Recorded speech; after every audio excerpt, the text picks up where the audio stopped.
Welcome to Confessions of a Cyberpsychologist. Today, I am chatting with Dr. Andrew Campbell about digital mental health. Andrew is an associate professor of cyberpsychology at the University of Sydney and a founding member of their CyberPsychology Research Group.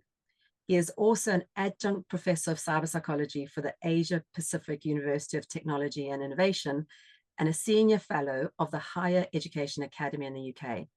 And he is also a freelance advisor with Leap Forward and Leora.ai. Welcome, Andrew. I'm so delighted to have you on board.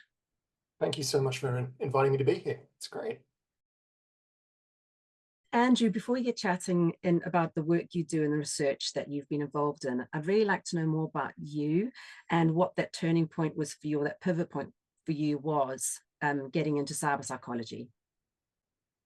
It actually started when I was an undergraduate student. I did an overseas placement, I suppose, or an overseas stay at New York University.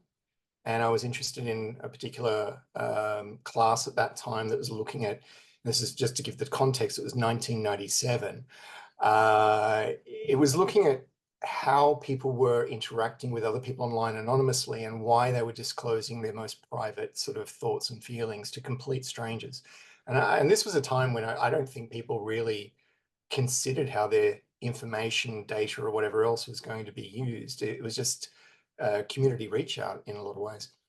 And the class raised more questions than it gave answers. It was all on social psychology, but it was a case of arguing that, you know, if people are going online to seek help, why aren't there mental health services online? And is that the future? And so I came back to Australia and I was in a master's in applied behavioral science at the time, doing drug and alcohol addictions.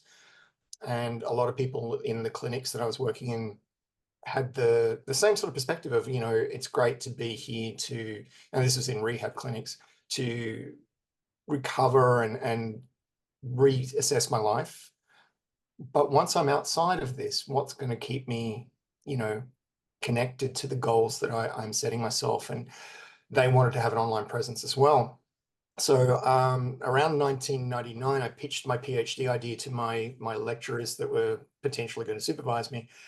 And all of them were bewildered to think that I wanted to study psychology on the internet. The way they saw it, and keep in mind the word Y2K didn't even come up at this point. It was just a case of the internet. It's a new fun thing. They overwhelmingly said to me, if you study something online as a psychologist, you'll be killing your career, because the way they viewed it was people online weren't people online. And I couldn't get my head around that. I was like, of course we're people online, you know, well, of course we're people, I should say. So I literally was told by one professor, no, there's no such thing as online psychology or cyber psychology. I mean, these words weren't words that anybody thought about at that time. And no one would supervise me. That was it. This is in Australia. There was no university here that wanted to supervise me. So I had to get people in the United States and UK to sort of write letters to say it is a thing and we'll happily advise, but they couldn't be official advisors. So we ended up getting a psychologist to be my advisor, but guided by international groundbreaking experts at the time, people like John Sula and Azzy Barrack and people like that. So it was one of those times where we had to convince psychologists in Australia, mental health's moving online whether we like it or not, so we better research it. It's a bit of a long-winded answer, but it took 3 years to get there, and then got out the other end, and rest is history. And there's quite a number of cyberpsychologists now in Australia and kind of focused in Sydney. How is cyberpsychology growing in Australia? Is it growing quite quickly? Is there quite a lot of interest now starting to build? I would say yes. However, it has been a slow growth. So from when I graduated with my PhD and began an academic appointment, it was still very much frowned upon, although in the media, it was talked about a lot. You know, online addiction, gaming disorders, all of that was there. And then, of course, with 2004 and Facebook coming about, the social media boom. It really picked up in Australia and New Zealand more around 2010, early 2010s. And then progressively really took hold in the different focus areas of, as I mentioned before, like gaming disorder, gambling online, online relationships. One of Australia's own, Professor Monica Whitty, she pioneered online relationships research, and she and I almost finished our PhD at the same time. She went off to England and became very successful. She's now at Monash, and she really broke ground in a big way internationally. Humbly, I'd say my own work was probably more to do with online therapies, because I was doing a lot with gaming and how gaming might be used for ADHD treatments, especially with biofeedback equipment, and a few others around the place. But we weren't coming out. It was almost like we were a repressed society. We weren't coming out saying we're cyber psychologists. We were still psychologists or behaviorists or clinicians who happened to use technology and evidence base it to do what we wanted to do in behavioral science. So 2017 was really the moment, and I'm again very humbled to say this, Sydney Uni backed me to launch the first group in Australia. And since then, bringing up to 2024, there's like 5 different cyber psychology research groups across many different universities in Australia, and we're starting to build a community of practice down here. The irony being is that we're actually publishing quite a lot through all those decades. And e-mental health was really a hot topic in Australia because we have such a rural population that we can't reach with health services, that online services was what needed to be pioneered. And that was done by some great Australians like Professor Helen Christensen, who I think is now an emeritus professor at University of New South Wales and did Mood Gym online. We've got Patrick McGorry, who's done Headspace. And so we've got some very big names and big projects that were rolled out, but it wasn't grabbing the institutes down here as in this is a major discipline yet. But I think we're almost there. Talking about that, you do quite a bit of work and research advising about technology amongst young people and how it affects their development. Do you have any primary concerns with young people and digital technology use? Oh, absolutely. I think any psychologist would say that there is definitely concerns here. And so we've got some real solid evidence base after 20 years, thank God, which is showing that, early use of tablet computers in toddler years is not great for neural development. There's the adage of screen time with sleep disorders that's very substantiated now, but screen time has been overused in a lot of ways of, what is good content, what is bad content. In other words, you can't just say time in front of a screen, it's what are you doing on that screen? But the biggest one really is the use of social media and how it has impacted adolescent development and teenage development in general. And so we've certainly seen the nasties in the media, the very considerable concerns of cyberbullying, online harm, weight disorders, eating disorders, and of course, suicide. So those have been major concerns. But we've also, in my team's work, seen how we can use social media if it's built at a custom level. So we're not talking your big platforms like Facebook necessarily, to help young people with mental health disorders. And we fortunately were, over nearly 12 years, able to get a lot of industry money together to help Kids Helpline in Australia develop their own social media platform, which now is rolled out to hundreds and thousands of kids aged between 13 to 25. And I say kids lightly because it is adolescents as well and earlier young adults between Australia and New Zealand, in a platform called My Circles. So we've found that social media in the right way is used in very strict protocols with counsellors can bring youth together with same mental health disorders to talk to each other in a safe environment and get the mental health they need 24/7, and especially in a management context. So sort of bringing this back to basics, I think what we've been able to do is show that technology can be safe, but we can't just take it off the shelf. We've got to put systems in places into practice. So in terms of My Circle, you mentioned our initial chat that it's about teenagers helping each other. Is there kind of clinicians who get involved in My Circle, and how do children engage with the platform, and how does it really benefit them on a day-to-day or longer-term basis? The short answer is yes, we have counsellors involved. That's what the Kids Helpline service does best. They've been running in Australia since the 1990s, which was the old telephone call-up service. It was a free call anywhere in Australia to talk to a counsellor about anything from domestic violence, depression, anxiety, drug, alcohol, a whole range of issues, LGBTQI issues as well. And then during the late 90s, early 2000s, they could see the drop off in phone calls and the demand for online going up. But young people, they wanted more than just an email or a direct message or a discussion board, even, because we've got some other services here that do great work with discussion boards. They wanted a community. And so we came in around 2010 with a concept. And we actually took the concept to Google and a few other places. So Google Circles was running at that time, and we thought maybe Google would back us. Essentially, what we found was the tech companies didn't want to support health at that time. It was a very dangerous area for obvious reasons. And Kids Helpline said, look, we have a need. We've got young people who want to have a social network. Can we just roll out Facebook, or can we just do that? And immediately we proved that's not safe either. So we started from scratch and we realized we had to build it. We got computer technicians in and all sorts of things. We had Australian Federal Police also looking at how can we track kids in danger, and how do we give some anonymity to kids, not complete anonymity, but anonymity in the groups with each other, but the counsellor knows who they are. And so we set a clinician model, a social media engagement model, and a design model using young people from different ages.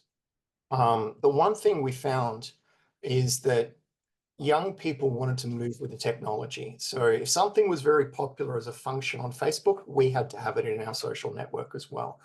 And the main thing we found was that the more we engaged them, the more we learned. We actually learned more by working with the clients than I think we did with any technical service, mental health service, or anything. So the kids really drove and built my circle.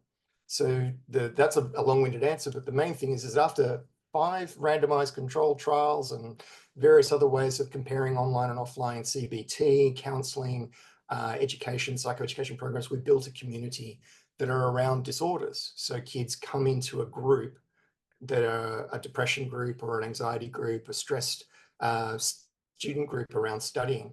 And then the biggest one that happened organically was the COVID group. We had all the kids living at home and they had to study and socialize. And we saw the gap in mental health services really come up quite large at that time, and kids coming online to talk to others through their isolating experiences. And so we were very fortunate. We got backing from Bupa, the health agency, health foundation, and we finished the project in 2022. And it's now live and open to anybody for free. So it's a great service and something myself and my team are very proud of. That's extraordinary. And I suppose also with Australia, it's a very unique environment, and that's a relatively small population versus other Western countries in such a big geographic area. So for a lot of young people, it may be really tricky to find the right kind of counsellor or psychologist or therapist who will help them with their specific issue. So, and also to get that kind of social support is critical if you're so isolated. That's right. And we particularly found that with Indigenous youth, those in regional or rural Australia, which have very little health services. So if you say go see a psychologist, and then they're like, well, that's 600 kilometers away, quite literally. I mean, I know in England, what would that be from, Southampton up to Land's End? I don't know. Probably up to Edinburgh. Edinburgh, there you go. So, I mean, you can't say to somebody in regional or rural Australia, go get mental health at your local doctor or something like that. They don't have it. But then also when we saw kids that were coming up with sexual identity questions and community in regions that they couldn't talk to anybody about it, and drug and alcohol issues. And unfortunately, one of the larger ones is domestic violence as well. The one thing that was overwhelming was young people saying they wanted to create their own groups around their issues. So getting counsellors who are trained in those issues for those particular groups is a challenge, but Kids Helpline does an amazing job upskilling their staff, getting the right courses in place, and developing psychoeducation material as well, and support services. So this is the other thing that's probably really great about it, was they didn't get rid of their call service model of one-to-one. They actually said, if you want to be in these groups, but you still want to talk to a counsellor one-on-one, you still can. You can break off, do direct messaging, or you can phone us, or all these other modalities. So really, we just gave a new string to their bow. And we're really hoping to see that this kind of model of allowing privacy, anonymity, and still clinician overview can be developed for more customized social networks for many different purposes, but mental health would be great to see grow.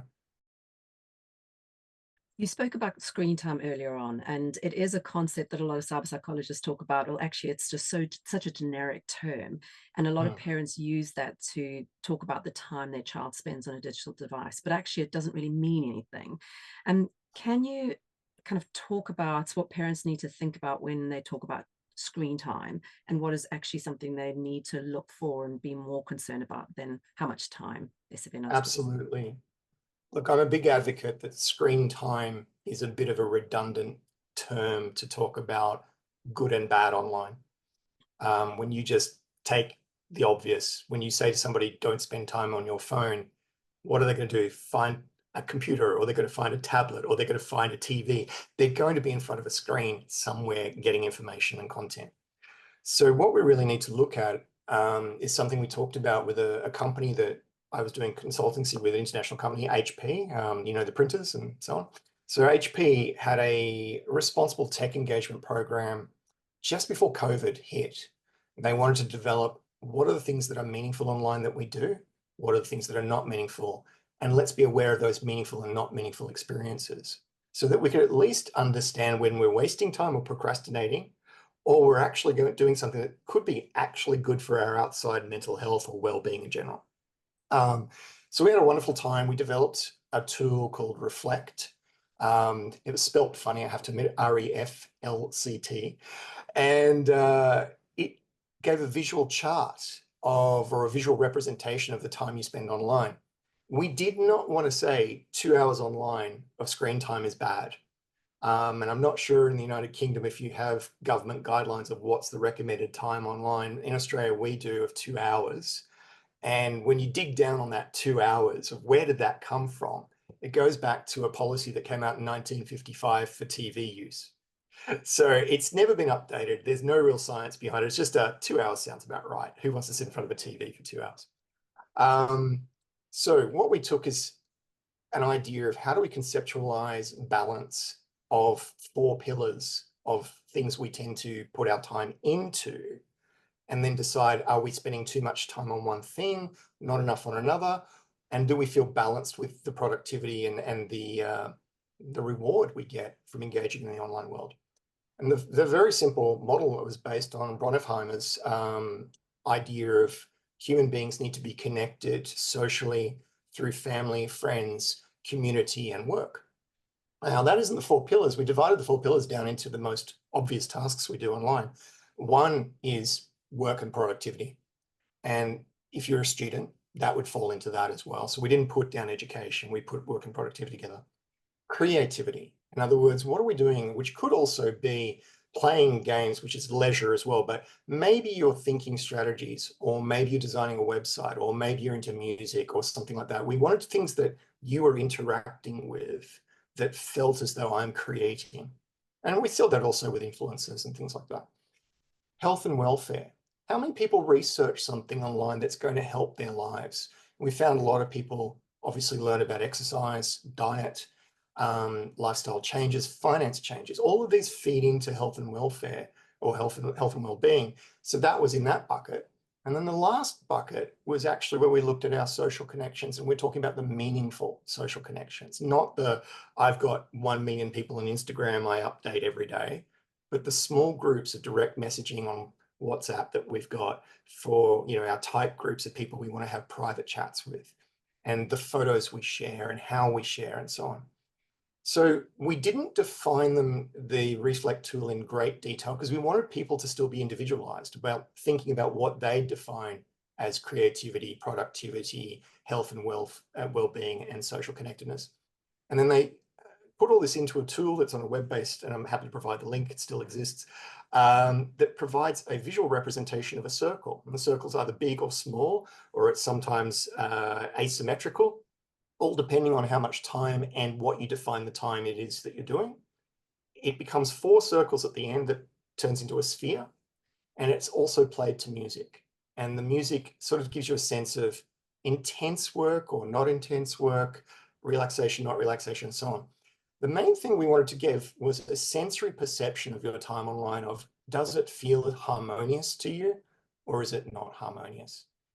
And when we launched it with the general manager of HP in Australia, I think we had close to 2 million hits in the first few weeks. It dies off over time, of people going, finally, I don't feel guilty about being online, but I now understand that there's a good time to be online to do things and a bad time.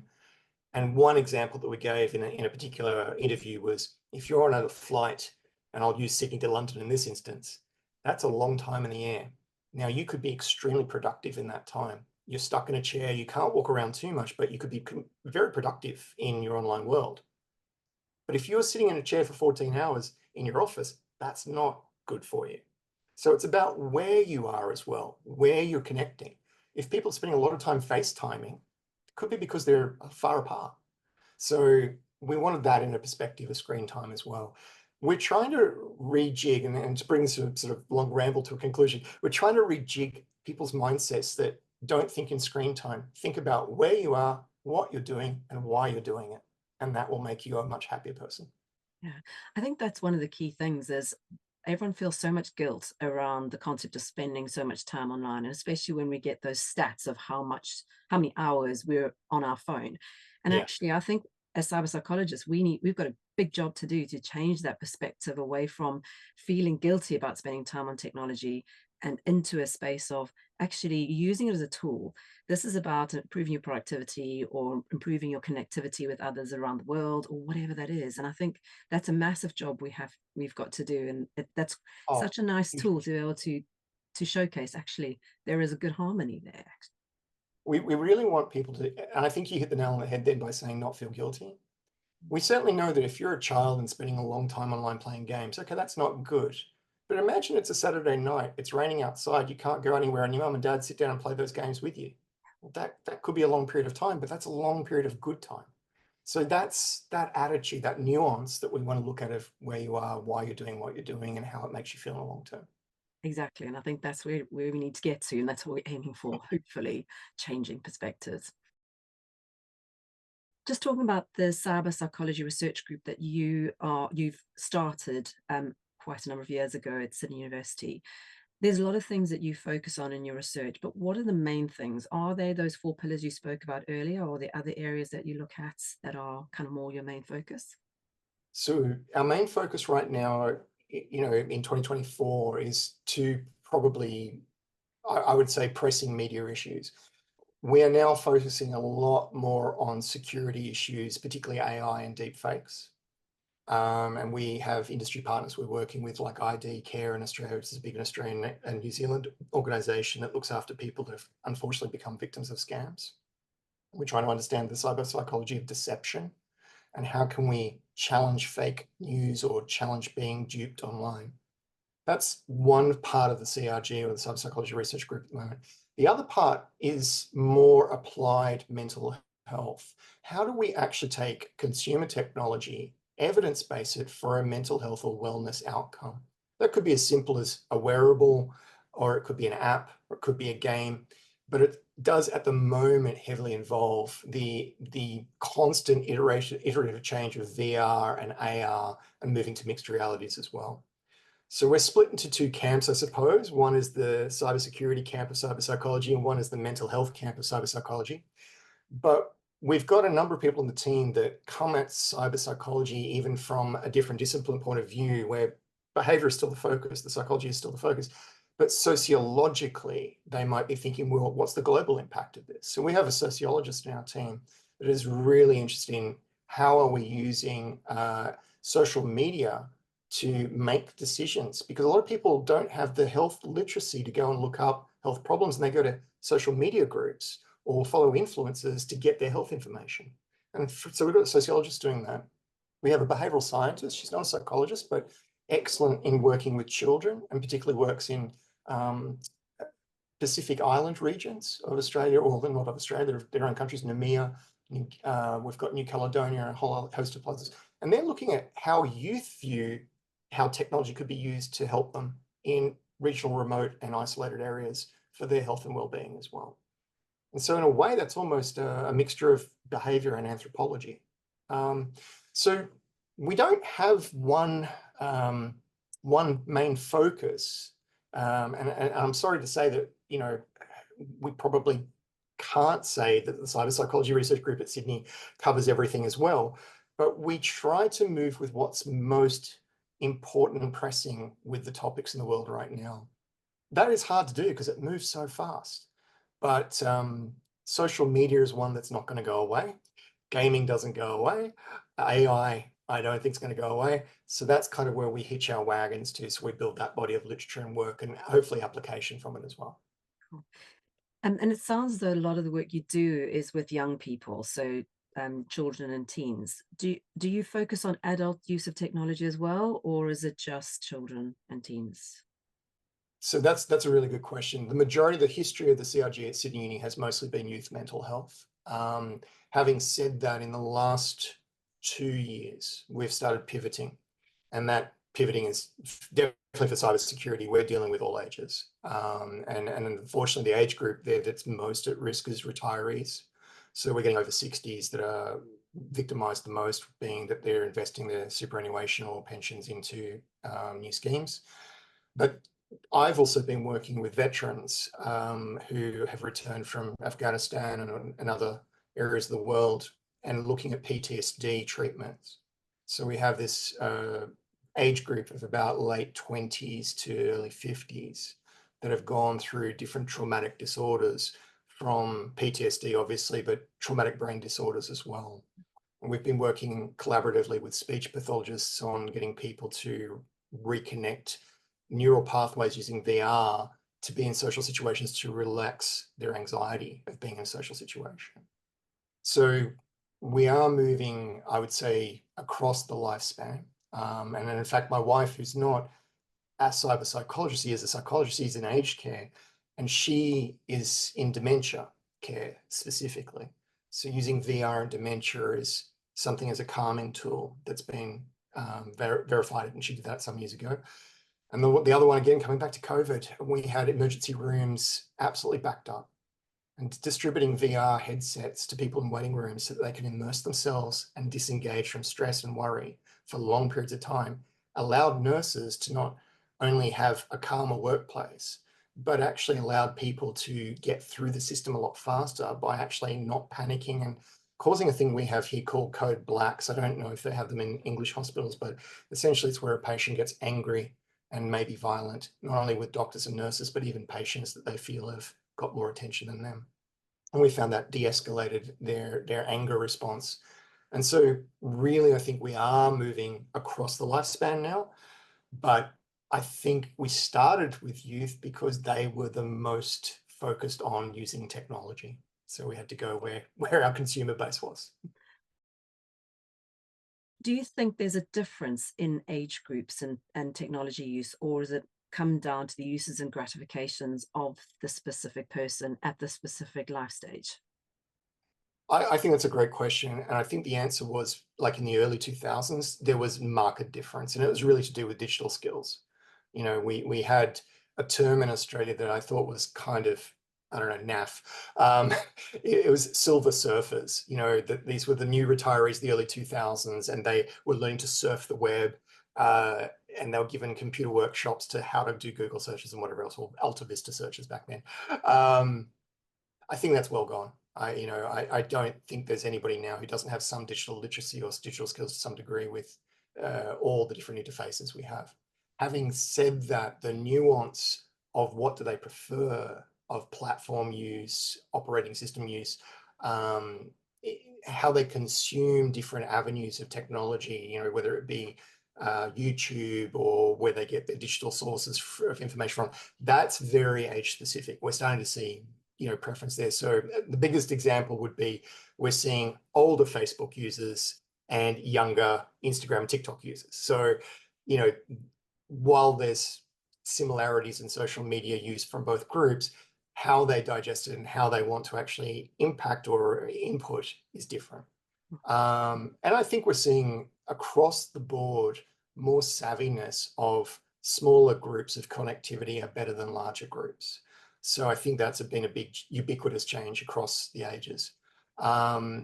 So yeah, I definitely think that there is a fascination as well now with Gen Xers and baby boomers knowing more about technology than perhaps when they were in their careers right in the middle and going, I don't have time to upskill these things. And I also think the ability to stay connected with their kids as they get older is driving that as well. Yeah, absolutely.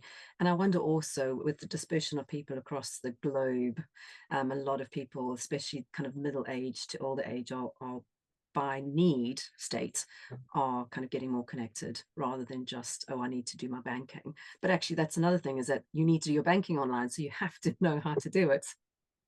Well, Exactly. banks I are mean, closing. filing your tax return or, you know, buying tickets to go overseas, whatever. You're forced in that direction. We're all corralled in that direction. But I think people are now going, there is so much information we're putting in. Maybe I should take some responsibility for it. Where you go back 15 years and most people are like, oh, I'll just put the same password into everything, or I'll forget about bookmarking that or looking at book cookies and cache. I think we're all starting to pick up skills that are just the natural world now that we live in, which is a hybrid digital world.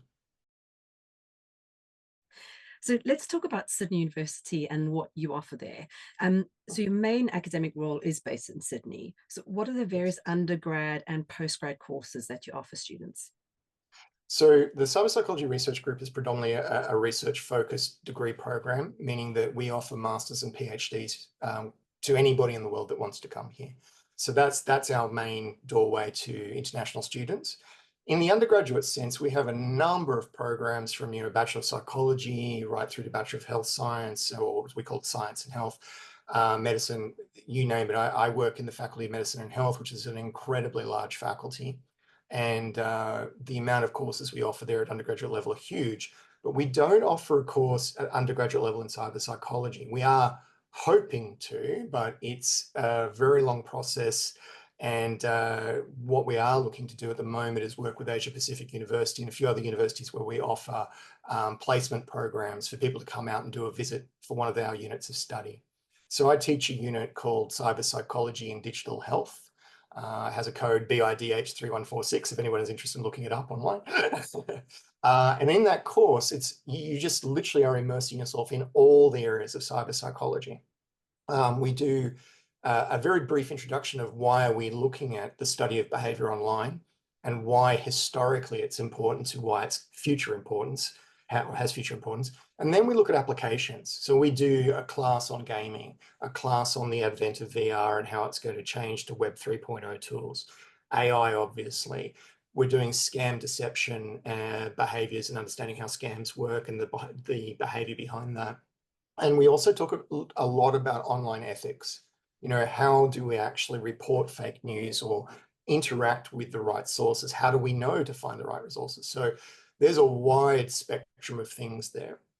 Being it's only one unit, we can't obviously get everything in that we want to do, but we are hoping very soon to offer units in cyber psychology treatments. So we'll be looking at VR treatments for PTSD, anxiety, stress, those sorts of disorders. This would probably be more of a graduate certificate level or master's level. But Asia Pacific University is looking at offering a master's in cyber psychology, and Sydney Uni with me is going to be teaching into it as well. So that's something that's coming in the next few years, I hope.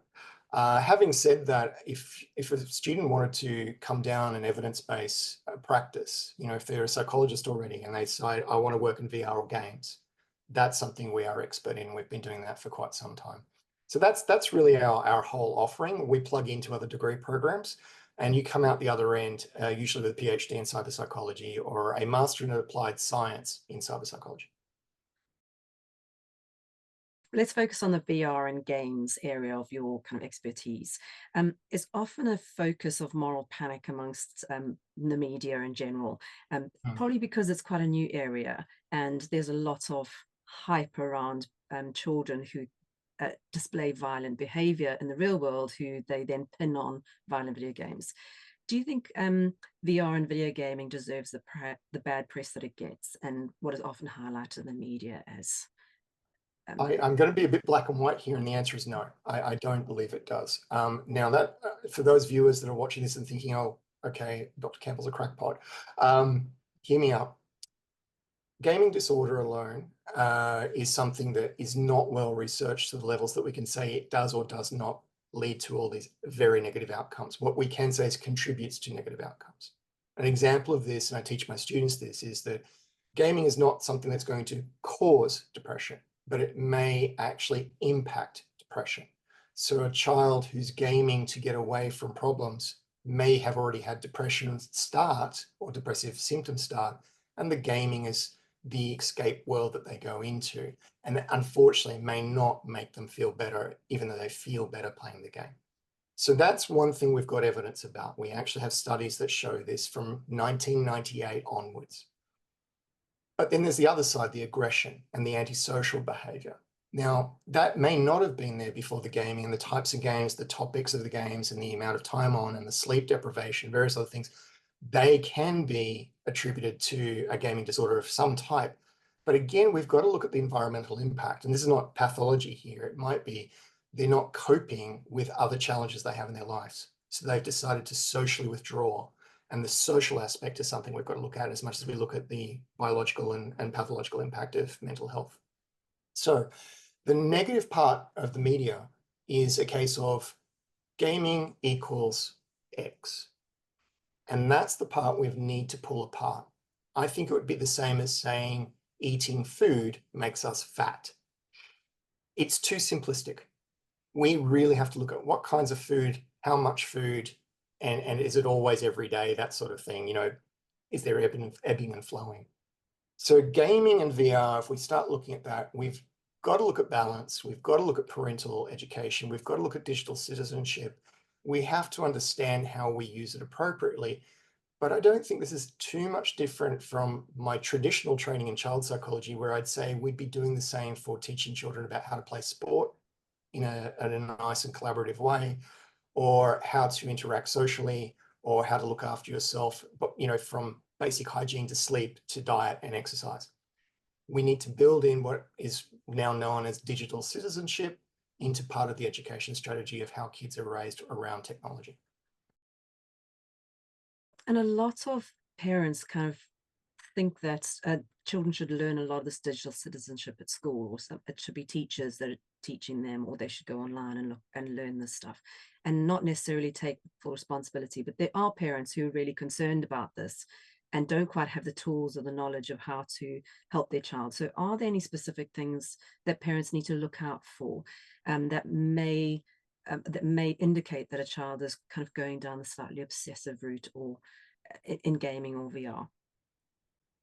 The number one thing, if we look at the warning signs, it would be a case of social disengagement as the first thing. And what we've found over numerous studies between Asia Pacific areas, particularly China and Korea, which the most amount of research has come out about gaming disorder, is that if a person is not performing well, not just at school, we're not talking grades, but their social network is small, or they're not getting their needs met of intellectual needs and other creative needs, they will find it elsewhere. And what we see is that when young people go online, the two things they're searching for is like-mindedness and how much like-mindedness can I get? So the first part is, I want to meet people like me. Now that I have, how much time can I have with them? Because they finally feel they've found their tribe. So gaming is one of those, I wouldn't even say double-edged. It's one of those environments where you get this fulfillment of people understand each other because we're playing by the same rules. That's what the game does. It gives you a social construct. And secondly, you're talking about the game. You're on Discord playing with other people around the world in the game. You're sharing tactics and strategies. You may have in-jokes while playing the game. It is its own social world. We have 2.64 billion gamers, we believe, on the planet. 2.64. Now, this is a moving feast of statistics every year, because that number is not about people that play games dedicatedly 4 hours a day. That number includes people who might play solitaire on their phone. But when we break that 2.64 billion down to the gamers that may have problems, it's about 5%, 5% of that number. Now, why are they having problems? The number one reason they report is social disassociation. They do not feel connected to their community, their family, their potential friend group at school. They're exhausted. we've found that those in Asia countries or Asia Pacific region countries are hothoused in their education. They have very little leisure time. So the leisure time they have is accessibility, or have an accessibility issue. They can't necessarily go to a park, they go online. And that's where the behavior starts. So to come back and answer your question of what are the warning signs, social disconnectedness, sleep disruption, and aggression. Those three are the biggest. And if you start seeing that, yes, we can certainly do the pediatric assessment of are they going through puberty, but we've also got to take into account how often are we seeing those moods and why are they unreasonable? Are they getting to a point where it's like, leave me alone, just let me do this, and not wanting to communicate? Or are they like, I just need some downtime and I'm going to explain to you that I'm going to go gaming? So it's all about that connectedness. And I think it's the dynamic of the family. If you were a close family and you suddenly aren't close, okay, time to look into it a little bit. If you weren't close and some of this behavior comes, and this is most parents I meet, unfortunately, they think, how do I stop it? But they seldom realize how it started, which was the disconnectedness to begin with. It's a very complex area. Oh, absolutely. Absolutely. Do you think for parents, if they are concerned, do you think part of the solution, way to get to that point of connectedness, is to open up a conversation with their child, not from a negative viewpoint of stop screen time, but more around kind of just starting chatting to them initially, and then also educate themselves as to the benefits of gaming and how they can Yeah. You nailed it then on the last part. What we've found is, and we've done this in Sydney, and I've done it in my own clinical work, having a parent confront a child saying, tell me why you game, the child will clam up, say you won't understand. The best way to start the discourse of, can I get you to change your behavior, is not telling, but having them show you the game, why it's important to them, to literally take the time to be investing your time in that game with them. You may not like the game, you may not want to play the game, but it is so important to understand everything about it, so that when you say to them, okay, now that I get where your head's at and why this is doing what it does for you, I need to say, this is what we need to balance it. Rather than, and what we've seen with most parents saying, you've got 1 hour, get off or you're in trouble. And then, and this is a very simple anecdote from a client who said to me, they have no idea how an hour online could be wasted if I finish right there and I don't save the level. Or my friends rely on me because I'm part of a team, and if I drop out, I affect all of their lives. It's those little things that matter a lot to social cohesion in the game, and also effort to the game. So I put it to parents that I've worked with was, play the game, learn the rules, have conversations about it, and then start talking about balance of time. So it is a process of building that relationship. And as you said, children go online for that connection. And once they get the connection with others, it builds that community. And if you are coming in as an outsider saying you have to get out of that community right now, there is an element of disruption and discord emotionally for them. So it could be a real Absolutely. area of conflict. And you were talking earlier about children getting aggressive. And is that really both verbally aggressive and physically aggressive? Unfortunately, yes. So in the most severe cases, we've seen domestic violence from particularly teenage boys, where they've literally thrown objects or hit their parent, or even done it towards siblings. When it's got to that level, we are at a bit of a crisis level. And I use the word crisis very gently here, in the sense of get help, get them to a psychologist, get them to your doctor, and get a mental health plan. In Australia, that's the way we would do it. Taking them straight to a psychiatrist, I'll be honest with you, is not going to help, because a psychiatrist is going to look at it as in, well, how do I medicate? And it's not about medication. It's really about behavioral regulation, internal regulation of emotion, and getting them to understand their flare-up points. What we do in those situations where we've got a violent child based around gaming is we look at the trigger points and get the child to articulate, or the adolescent to articulate, what they recall of why they went from 0 to 100, and literally write it down or explain it. And once they get this dialogue going of, this is how I'm feeling, this is how I'm thinking, this is why I do what I do, instead of the parents making a judgment, we actually get the parent to say, do you realize it is harmful to us? And it's not just about you, it's about the family and the family unit. We play, if you will, to the angle of empathy and sympathy. And then we get them to look at alternative means, so that when it comes up again, the parents can say, we've discussed this, now what do you want to do about it? Yeah. So it takes a lot of therapy. It takes a lot of time to de-escalate, but in most cases it works. If we treat it the same as we would somebody with an oppositional defiant disorder, we look at developing the empathy and the understanding of the situation to de-escalate and use language rather than violence. Currently, cyberpsychologists are mostly found in academia, cybersecurity, and clinical psychology. Where do you think the future lies with cyberpsychology? From my perspective, industry. And with that, I mean almost every industry you can possibly think about. Every corporation, engineering facility, production facility, hospital, school, the list goes on, requires behavioral understanding of complex systems and human factors. And so we're not removing, and we don't stop thinking about the person in cyberpsychology. In fact, the person is at the center of technology. It's not that technology is at the center of humanity. At the end of the day, we built it. We don't want it to control us. We need to understand how to control it, particularly as AI and misinformation keeps going up. But we also need to know how we can integrate it better to make industry more efficient and also work-life balance. One of the things we know overwhelmingly is when email came about as a major tool in industry, burnt out started going up because of burnout experiences. We found overwork happening, being connected all the time. In Australia, we have only just this month passed disconnection laws, that your boss is not allowed to email you unless it's an emergency or expect you to respond on a weekend unless it's an emergency. And that means using that red exclamation mark on your email. So disconnection is something that we know actually makes people healthier and thus more productive.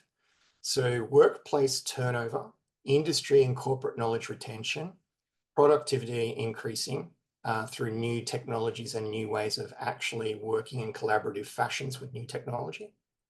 These are things cyberpsychologists study. There was an area of psychology many, many years ago. It was made up multidisciplinary areas of time and motion. We used to study time and motion studies, very organizational psychology. Cyberpsychology now can actually do that and bring in, have you thought about using this technology in this way, rather than what's coming off the shelf saying this is the best way to use it. We look at it as human-centered technology, where technologists and software designers see it as in engineered technology. So I think cyberpsychology is going to be, within 10 years, easily, actually probably 5 in Australia, because we're starting to see it take up heavily in industry, be advisors and directors of how can we interface systems, particularly complex systems, and update those systems readily to not disrupt human interaction and human factors in being productive and healthy. That's almost, in my head, it sounds as though that's almost giving empathy and a human element to technology. I like to think of it that way as well. We just don't want to see, the most common workplace would say in any given year, 6 or 7 systems would be rolled out, whether it be an accounting system or a meeting system or a calendar system or so on. That adds a lot of stress to us when we have to learn something new, integrate it into our lives, and redo things the way we'd got used to doing in a habitual way. But if we can actually understand how a business works and what they need to achieve, we can then look at incremental changes rather than mass change that can upset productivity and all those things. And that is looking at human-centered feelings, emotions, and individuality. We can't work as a collective. We're not machines. So how do we get the best out of a collective of people with individual differences? So Andrew, we're coming on to the standard questions I ask my guests at the end of the podcast. And the first is, what is the most important question I haven't asked you yet? Oh, what is the threat of technology? I think the reason why I raise that is because AI is always talked about, it is the greatest threat to humanity. And I don't take it lightly. I think that there is definite threats there, and we're already seeing manipulations of that technology. I actually think still the greatest threat of technology to us is the fact that if we don't use it in the best ways possible. And I don't mean that AI is going to destroy us. It's a case of if we're not making decisions about how to use AI before we build it or before we implement it. I go back, the evidence I put behind this is if we looked at when the World Wide Web really went live in 1995, I mean, it was around long before that, but it wasn't the www, it was just the internet, and you needed codes and you needed to understand programming to interact with it. But when the World Wide Web and search engines really came on, I don't think anybody imagined how it would change the fabric of the individual society in each country, and also the global community and the way we communicate and do business and education. So I don't think anybody really understood how revolutionary it was. I think we're at that crossroad again right now, with machines helping us to do our jobs by actually doing cognitive rationalization. And if we don't understand that there is a fine line between accurate information and inaccurate information, and we allow that gap to get wider and wider of we can't tell the difference, that's the biggest threat I think we're dealing with here, is misinformation. So we really need to teach critical thinking skills, and we need to adapt those critical thinking skills to how do we curtail AI to do certain things and not all things. But that's my perspective. That's a brilliant perspective. I completely agree with you. I think it is, there's a lot of education we need to do for ourselves, but also within the university sector as well as the schooling sectors. How do we teach people how to be more critically aware, and not about being critical, but being critically aware of what is going on, and how we separate out the reality from misinformation. Absolutely. I think if your viewers haven't seen the movie Idiocracy, which was a 2007 film, watch that. It sums it all up. The second question is, there's often a frustration among cyber psychologists that journalists kind of take snippets of academic findings and sensationalize them to get clickbait and drive a bit of moral panic, and kind of build a social narrative around digital technology that helps them get additional funds in their coffers. Do you think that media is getting better or worse at this properly representing academic findings? Oh, that's a tough question, because I'd have to pull it apart a little bit by saying it depends on the media source, or the media institute, if you will. In Australia, unfortunately, like I think in most Western media countries, we do have left and right media, political valued media. And I do think there's sensationalization on both sides. I don't want to say there is only one side, it definitely is not. However, I think the one thing we've got to be able to say in the media about technology is that every piece of technology is still under some development stage. We can't just go, this is now fully ready to go and away we go. GPS, for example, is something that still can have errors in it. So we might rely on it to fly an aircraft using GPS, which is what we do every day, but it can still have errors. So that level of caution in the media, I think, is not always there. I think it's always new breakthrough, this is going to happen, or doom and gloom, this is going to happen. I'd really like to see a little bit more of the balanced argument. And I think we really need that in the age of AI, particularly. I wonder how much clickbait that generates of a balanced viewpoint.